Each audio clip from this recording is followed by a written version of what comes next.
Welcome back to Tasty Live. I am Dylan Ratigan. Time for a little more bootstrapping. My guest today is Alex Netty.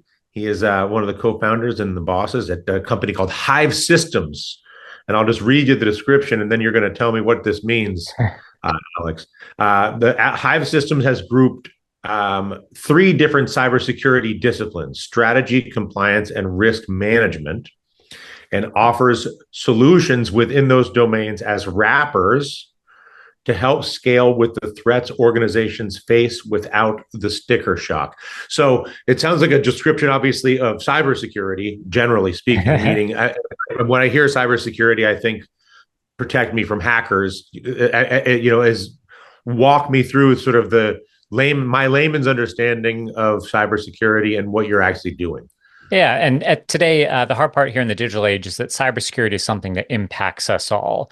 And so while there's a few folks across the industry who understand cybersecurity, there's some folks within IT who also understand cybersecurity at a base level, and even some C-suites and boardrooms are starting to understand cybersecurity. It's still a tough place to operate. At the end of the day, for cybersecurity, it's about risk management. And so our goal at Hive Systems, including both our professional services and our products, is to help make that more approachable. So even for those folks who are in the know and understand the industry, they can approach it within reason. What are the ways and the activities that we're doing to help reduce risk for our company? For our products, it's the same deal, to make them easy to use and help people make actionable decisions. At the end of the day, again, cybersecurity is risk management, and that aligns with a lot of other aspects of businesses that have existed for hundreds of years longer than cybersecurity has existed as an industry. It's interesting because I had an experience recently with needing to do some verifications regarding a potential that someone had stolen but there was a red flag that potentially someone had stolen my identity for one of the things that you deal with banking and all this. And I was discussing it with the compliance officer, who was basically making sure that I was me, and that we were matching everything up. Mm-hmm. And my observation was that the incentive for the hacker is much higher than the incentive for the compliance officer, the cybersecurity firm, or the target. Mm-hmm. Because as a target, no one wants to deal with it, right? You don't want to, you just like, don't tell me about that. I don't want to hear about that. If you're a cybersecurity firm, you have a pretty good incentive, because the more people are, afraid of losses, and the more you can reduce losses, at least you have a real economic proposition. Mm-hmm. But no one has the incentive that the hacker has, which is I can get $50,000, $5,000, mm-hmm. $500,000. $50 million. I can get a huge amount if I just get one of these, I'll send 1,000 shots. And if I can get I hate to say it, but that's one of them to stick, it's just so much more of an incentive for the bad guys in this domain. Think about it from a business perspective, right? For a lot of hackers, it's a full-time job, and they have the opportunity to get a lot of money. What's the total addressable market for hackers? It's every single person on the planet. That's a great market and business to every be in. Bank account and every tax return and every gym membership and every. It's a real big piece of real estate. It is a huge piece of the puzzle. You're not going to find PEs and VCs backing hacker groups, because that's a bad idea for many reasons, but it is a lucrative business. I make a joke, and unfortunately, it's a dark humor joke at the end of the day, but for a lot of hacking operations, they end up having better customer service than many Fortune 500 companies. They want you to understand how to pay to unlock your computer from ransomware, or to engage with them and pay them money to pretend that they're giving you IT services. Some of these groups have the best customer service on the planet, and it hurts, because for them, it is a profitable entity. They're running and driving a business. And so for us, when we don't realize that we are the victims in this, that we're on the other end of this business transaction, for a lot of people who are not maybe digital and technology savvy, we put ourselves in a tough position. So for us, and one of our main mantras has been about making cybersecurity approachable, so that people can understand. What does that mean in a practical sense? So, what does that mean? For us, it always comes back to the business. The reason that businesses are in business is to do business. And I know that sounds ridiculous, but every single company has something that they do. They have a service, a widget. And so our idea within cybersecurity is to say, great, we understand the thing that you are trying to do. One of the steps that I think we all missed as we plowed through the 90s and the dot-com era was that we ended up actually adopting technology to move faster. So we took something like, say, healthcare, where there used to be a clipboard on the end of a bed frame, and we said, you know what's better than that? What if we digitize it? That way we can keep the records. If the paper gets wet or it gets lost, we know where it is. Even better, let's connect it to the internet. We can share data for patients between hospitals. We're moving that same process, taking care of a human, and we're digitizing it. And the hard part is no one ever sat down and asked, why are we doing this? And better yet, should we protect this information? If that clipboard is at the end of the bed, only somebody in the room could ever access that patient's health records or maybe the medication that's been administered. I put it on the internet, it is available to literally anyone on the planet and beyond, I would make the argument. So when we stop and we say, hey, how can we actually look at that for us making cybersecurity approachable? It's about going back to the basics. What is it you're doing? What is it that you want to keep doing and not have be impacted by hackers and scammers? So when you say available to anyone on the planet and beyond, are you also making a side argument in favor of life on other planets? Yeah, always. It seems statistically reasonable that maybe there is. But I suppose as we continue to push out into our own stratosphere and then beyond, I suppose at some point, right? I guess we could eventually hear about in our lifetimes a hack originating from a Martian hacking crew, right? Martian being maybe humans living on Mars. I suppose that could happen. And so, yeah, going back to my own experience, it felt that the penalty for the hacking doesn't reside with the business, it resides with the target client. In other words, I'm the one, whoever the person is, I'm the one who I'm supposed to check. They're like, oh, you need to check your credit report to make sure you haven't been hacked. Or you need to come into the bank or the institution and verify your identity and bring your old tax returns and bring your grandma, aunt's, uncle's pet dog name or whatever things are, right? But the burden is on the victim. And I feel like that to me seems obvious. I mean, that is obviously unfair. Should the burden not be more on the institution? In other words, if I give my data to your business and then that it gets hacked, the consequences of that and the burden on repairing that doesn't sit with the business; it sits with me. Yep. Let's talk about the sad state of cybersecurity. That's exactly right. As end consumers for ourselves, our families, our parents, our grandparents, we're on the hook then to make up for the second part, really the after action of this hack. And I'm responsible then for taking care of myself. The company ultimately who caused that, who lost my information that I gave to maybe legitimately as part of a business transaction, signing up for a website, banking at a bank, just going to the doctor, at this point has more or less absolved themselves of the responsibility and they dump it on us. And not everybody is a cybersecurity expert, and it stinks. I'll be blunt about it.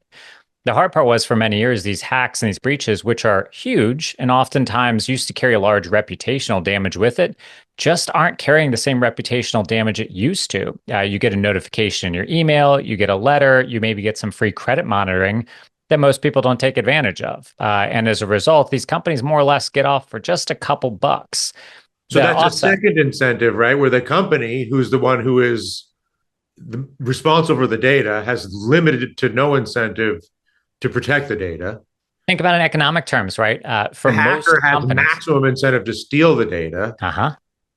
And think about from a company perspective, for most cybersecurity practices and things at companies, it's often seen as a non-value add to the company, right?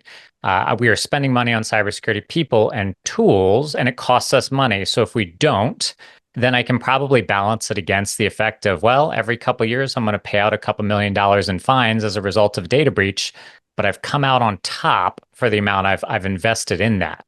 And that's the hard part is there's really no penal actions that go with a lot of this. There's starting to be more increase in other countries, especially with GDPR in the EU, where there are major fines for these data breaches and losses. But we don't have a comprehensive framework like that here in the US. There's a disjointed patchwork across states currently. And so for a lot of companies, there's no incentive to protect this information. And so that's a tough value proposition for us as consumers. What are we to do? And also it reduces the incentive for people to do business with you or your competitors, I would presume. Yep. It definitely makes it quickly more liquid. If I'm working with one company and they lose my information, I can just jump somewhere else, right? But the same thing is probably going to happen again. So it's this vicious cycle that we're stuck in right now. And so companies are saying, "Hey, how do I balance this? And what's it going to take for me to make this better for the consumers and the customers that we serve?" And so, how do you advance your cybersecurity business in a world where the person who is going to pay you is the person with the least incentive to do so? And I think this is probably just the maturation of the cybersecurity industry, right? We're starting to see it be more of a focus in boardrooms and C-suites. We're seeing it on 8K reports as people are talking about it more. And so as a result, it's ultimately becoming something that I think a lot of companies are saying, great, we were all scared about the cybersecurity boogeyman, but now we're starting to understand what are the value economics of breaches and protecting ourselves. Smart companies that do have a lot to lose are investing in cybersecurity. Oftentimes, they're unfortunately investing in the wrong places based on what they perceive to be the risk rather than the actual risks. And so there's a larger push for companies now to demonstrate, hey, this is why we're investing in ransomware protection, or investing in phishing or consumer protections to make sure that we don't have a data breach. We want to make sure that we're investing in the right area. And so as a result, it is actually taking what has historically been a black box of where cybersecurity teams operate and starting to be much more of a hot seat as those boards and C-suites are focused on cybersecurity teams. What is it you're doing for our company? The money that we're spending, show me the ways, the dollars that you're reducing risk. It should be a direct tie to it. That's great news for us as consumers because ideally, the biggest companies that have the most information from us to lose are starting to do more. And that's what we need to demand as consumers, and especially those of us within the cybersecurity industry. So I was thinking about a series of interviews I did a few years ago, maybe even a decade ago, but with the head of, I think he was a senior IT person at the Department of Energy at the Mhm. time. And the topic of the discussion was cybersecurity, specifically at the Department of Energy, which some people may know is also the keeper of the nuclear weapons systems of the Mhm. United States, in addition to obviously the entire national power grid, both of which would seem to be important things to protect from hackers. Mhm. And the primary protection that was offered was that the system was so outdated and not wired that the nuclear sites and that the major power transmission and sites were so detached from the network that they were more like your hospital clipboard than they were like, whatever the latest than AI, than a brand new Mhm. refrigerator that's connected to Mars or whatever. And so that the first thing they said was, well, we're disconnected, and so that makes us maximum security. Mhm. And then as far as security is concerned, the way we plan for it is we anticipate we do not expect to protect it 100%. We Mhm. expect that there will always be a breach every day, and we focus on detection and layers of security such that we can detect and intervene before they stack through all those layers. And the second component, both of those answers actually made a lot of sense to me, which is one, you keep your system in 1975, you're fine. And two, don't try to create 100% defense perimeter. Instead, have a perimeter that will be breached and has enough layers and detection systems that it requires more than one layer of breach to get to whatever the treasure may be. Dylan, you got this down. Do you want a job? I think you've got the whole speak No, in no, general no. concept. I mean, but no, it just struck me very rational and so I wanted to get a sense of, your what you're selling and what you're doing, and to the degree to which it sort of lines up with the 1975 plus detection and redundancy. Well, I'll give you a couple things there. Yeah, there's a long-held rumor, true or false, that yeah, a lot of our nuclear silos and missiles are launched via floppy disk. That there's probably some long-standing government contract for floppy disk manufacturers, and that you have to insert this floppy disk to launch the nuclear, missile. Outstanding, because what is the business process there? It's to launch the missile. Our job is to launch that and make that happen. How do we make sure that doesn't get impacted? Well, currently it's offline and it's launched via an archaic system. It's always going to launch You 10 know, times out of 10, no problem, right? As long as those floppy disks work and stay up to date, you're golden. So why would you change it? Now, if they said it's run on a really old server that's connected to the internet so we can launch it from Washington via the internet, oh, that's terrifying, right? That's a different prospect for what it is. But currently, that works for them. And that's a great way of looking at it. The second part, that's exactly right. And this is why I say cybersecurity is about risk management. For us, it's about coming in and saying we cannot stop every breach. One of my favorite parts about this industry these days as over the years, hacks have slowly evolved. And at this point, honestly, a lot of these different hacking groups that we see working around the world, they're more or less like, or really just artists, and call them high art thieves if you want. They use a variety of techniques, right? You remember watching like Ocean's 11 and 12, and they're talking in Gobbledygook about different steps that go through. At this point, I'll usually hear about something happening, and I can piece together in my mind the three or four different things that they've done to get there. And it's tough to say this. I usually admire it and I go, man, that is really good. You put that together and then you fished them, then you get their credit card, then you pretend to be IT, then you double charge them when you get into their bank account. Man, really good job for you. Hooray. I'm disappointed because you shouldn't be doing that. But for us, we can't stop at all because for those hackers, again, just like any business, they're constantly innovating. For them, especially once they get found out on kind of one technique or one piece of malware, it usually gets shut down by cybersecurity companies and professionals like us. And so as a result, they have to innovate. So for them, they're very much in the mantra group of having to keep moving because being stagnant is the end of the business for them. So for us, yeah, finding ways to prevent things from happening, but more importantly, and one of our larger focuses these days and from our company is about coming in and saying, hey, what are the things that we can do when they go wrong? How can we get back online? How can we have backups? How can we train our executives and our communications teams to talk about this? How do we talk to the press? How do we talk to our employees? All of those things go into those cycles. And so, especially at the DOE, they've actually rolled out a number of prescriptive things. And Dylan, this comes back to what I was talking about earlier. The DOE has done a great job of running out and saying these are requirements if you're going to be working with nuclear information to protect that information. Here's a set of things that we want you to do to reduce that risk. It won't reduce it to zero, but it should help. One of my former employers is a major energy provider. And we had to work closely with the Department of Energy because they ran nuclear power plants. That's a huge place and a lot of liability for that company, a publicly traded company, to handle and manage. But that's where the DOE can exercise those rights and say, hey, we're going to give you access to this and you can use it and run these nuclear plants.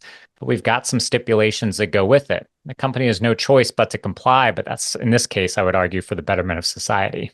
What is your sense? So I believe that there is a future event in our lifetimes that I would describe as the great hacking.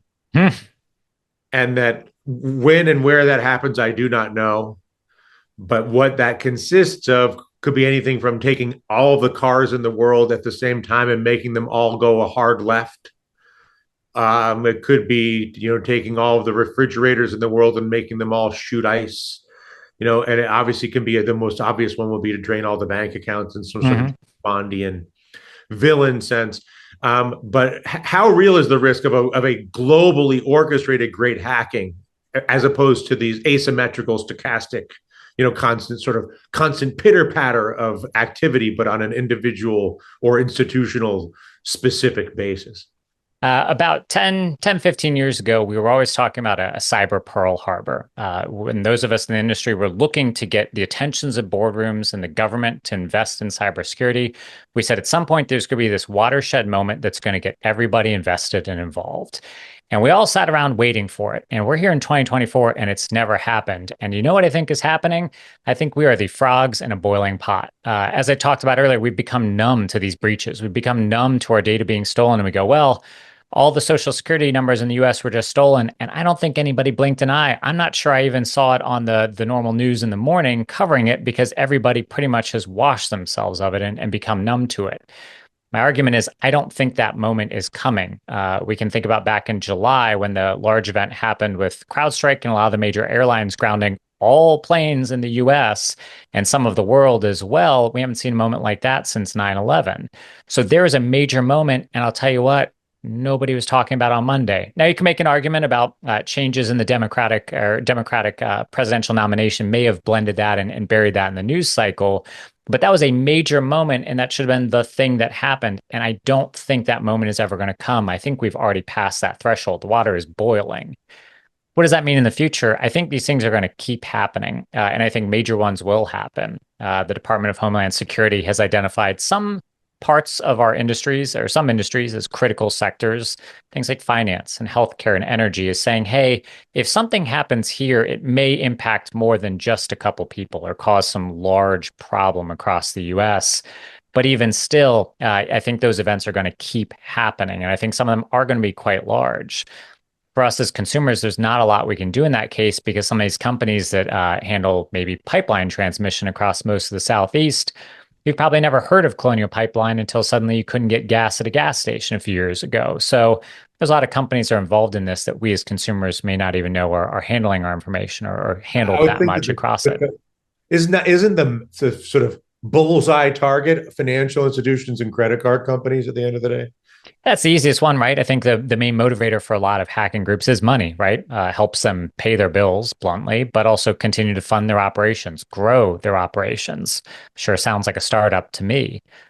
So for them, right, money is usually that first place to go. I steal your identity. I can sell it on the dark web, get a couple bucks, do it 1,000 times. That's a couple more bucks. Yeah, steal from a financial institution, healthcare. But a lot of those sectors are the ones that are investing the most heavily in cybersecurity protections. So now they start going to other places trying to find out what can we do with it. Some hacking groups, though, as a reminder too, especially those that are funded by nation states, they're not focused on money. They're usually focused on information. And it's not even the information that you think. For example, a lot of higher ed institutions are actually targeted for their research, especially if, say, you had maybe 1 billion mouths to feed. You'd probably want to figure out how can we grow more sustainable crops that give better yields. That's not money related, but for them, that's valuable information. If I can get 80% of my cornfield to give me corn as opposed to 35%, that's also valuable information. So while money, I think, is usually a main motivator, there's lots of other things that can be motivators for different groups. And I guess my last question is it true or false that 50% of all passwords in the world are in fact the word password? I don't know if it's 50%, but it is higher than it should be. Now, I'm going to make the argument, right? There's lots of extra protections in place these days, like two-factor authentication. So if you log in your email and you have to enter a second set of numbers, your password is almost moot at that point, right? Because you have that extra layer of protection, which is good. That being said, right, we always recommend choosing a strong password. And I will also be blunt and critical of the industry.